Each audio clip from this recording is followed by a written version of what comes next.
Très chers internautes, vous qui nous suivez de partout, merci Nabino Nyonso. Au Bosabona, la chaîne Nabino Monene, Marino Nzebo TV. Donc, Sengoze et Bele Lisusu, Tokutana Mokolo, Lilo Toloba, Lisusu, Kande Tomisan Kuruba.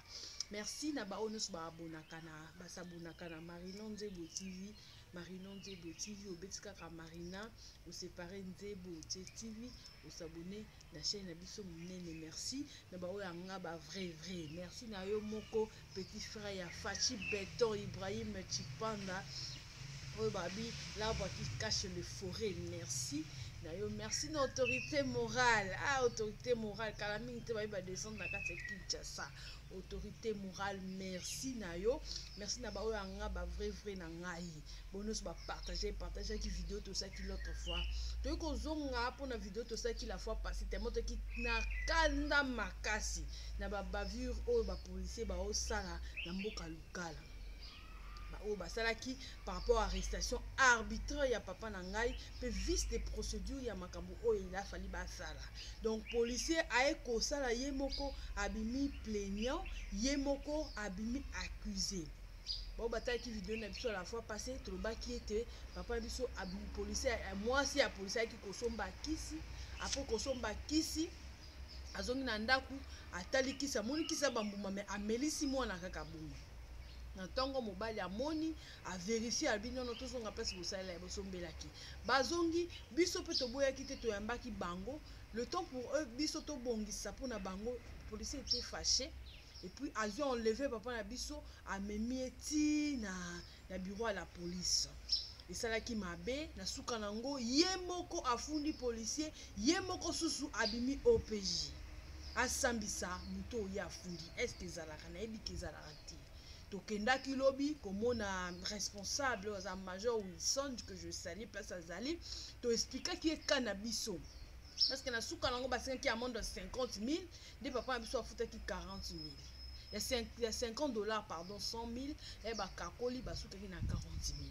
et c'est là que to sololi na major Wilson a comprendre que au policier na sala ki ezalaka te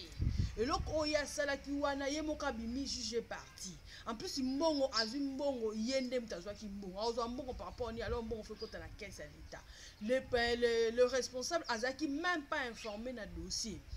azaki saisi car na dossier era biso toke ko expliquer yango nda comprendre pas bengi seconde na ba confirmer dossier albaki et quoi ko suka bongo te il a fallu à rembourser amende azong c'est là ki biso amende na biso to futaki papa biso futaki moko wana ayebe ko rembourser yango parce que ayebe pe ko sanctionner policier na parce que le que policier na azo travailler mabe yango nde tozolinga na mboka na biso Congo yango nde to senga na ba congolais nyonso soko za victime de loko moko boye ko kanga maboko te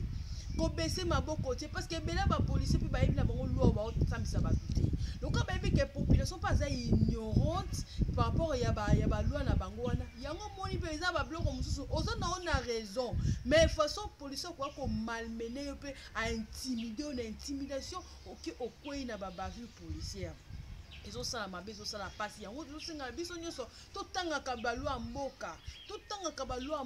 tango zo tanga ngo ozala convaincu policier te akwa kwa mbrio policier te kwa intimider okozongisa ekaka na nzela okobise ke loko oyo lingo sala ngai basalela kango boyo komona kozonga parce que bele pe batanga na bango ngote yango zo singa na biso tozala ka décourager te o basala ki wa pesa ki yo nini moko boyo ba sanctionner ki quelque part tozala ka dépayser te tozala ka nini to condamner ka te to kende mona o ya l'équipe policier na okomona ke ozwa gain de cause ngai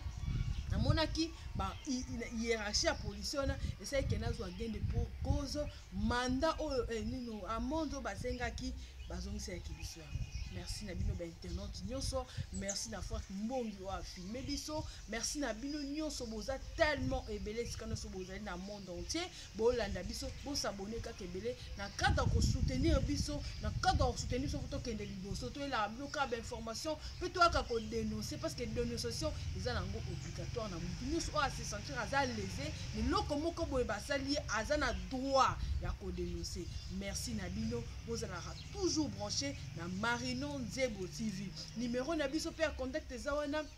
olingo contacter biso obengi biso ka na numéro wana contacter biso pe ekozwa biso. Merci na bino. Au revoir.